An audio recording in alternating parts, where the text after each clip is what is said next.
কখন আমার গো বছরে যখন কুরবানি ঈদ আসে তখন হজ আরম্ভ হয়, তাই না? আপনারা খেয়াল করেন, এই যে কুরবানি ঈদ যেদিন হবে তার আগের দিন এটা হলো হজের দিন। হজ আদায় করে কুরবানি করতে হয় না? হজে গেলে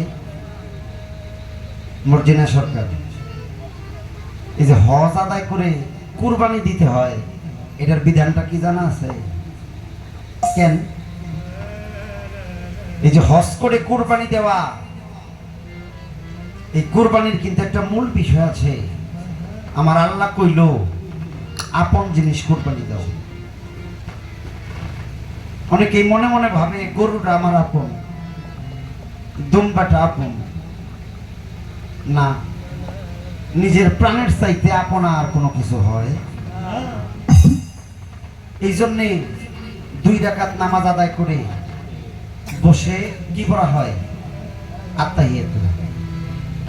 আত্তাহিয়াতু লিল্লাহি, আমার আত্মা আপনার দরবারে লিল্লাহ করে দিলাম, মানে কুরবানি করে দিলাম। ওয়াসসালাতু, আমি যে তাহাজ্জুদের সালাত আদায় করেছিলাম ও তোমার দরবারে কুরবানি করে দিলাম। ওয়াত্তাইবাতু, আমি আমার জীবনে যতবার তওবা করেছি মাওলা রে, ও তোর দরবারে কুরবানি করে দিলাম। এই বনের পশু কুরবানি দেওয়ার আগে মনের পশুটা কুরবানি দাও। এই যে নফস, যেই নফসে আম্মারা, যে খান্নাস ভিতরে ভরা, যদি পারো এই খান্নাস কুরবানি দাও। ও বাবা, আমরা অনেকেই নিজের খান্নাস কুরবানি দিতে পারি না বিধায় মুর্শিদের দরবারে একটা বকরি নিয়ে যাই, একটা গরু নিয়ে যাই। দয়াল, আমি আমার ভিতরের খান্নাসকে কুরবানি দিতে পারি নাই মালিক, এই জন্য এই পশুটারে ধরে আনছি মালিক। আমি অর্থ ব্যয় করেছি, পরিশ্রম করেছি, টাকা ইনকাম করেছি, আমার সেই টাকা দিয়ে আমি এই গরুটা কিনে আনছি। অন্তত এই গরুটা জবাই করো, আমার ভিতরের পশু যেন কিছুটা জবাই হয়ে যায়। এটা হলো নমুনা। হজ আদায় করে কুরবানি করতে হয়। তাহলে পৃথিবীর হজ হইল কুরবানির মধ্যে, ঈদের আগে। জিগাইল আমার হজ হবে কবে? একটা ভক্তের হজ হইল গুরুর বাড়িতে যেদিন উরস। গুরুর বাড়িতে যেদিন উরস হয় ওই দিন ভক্তের জন্য হজ হয়। ওই দিন কারো জন্য হজ, কারো জন্য মেরাজ। এটা কারো মেরাজ, কারো হজ, কারো উরস, কারো জন্য মেলা। এটা যার যেমন নিয়ত তার তেমন পাওনা। ছোট্ট করে একটা গান আপনাদের মাঝে।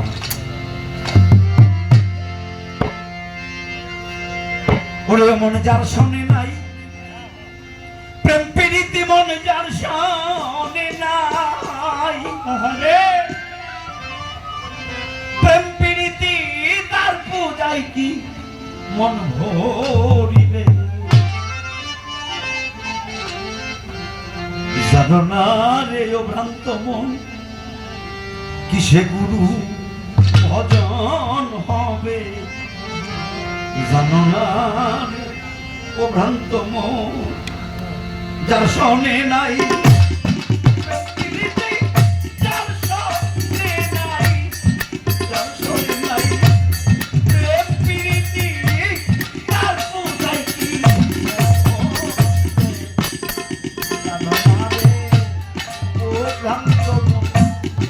কিসে গুরু ভজন হবে? জানো না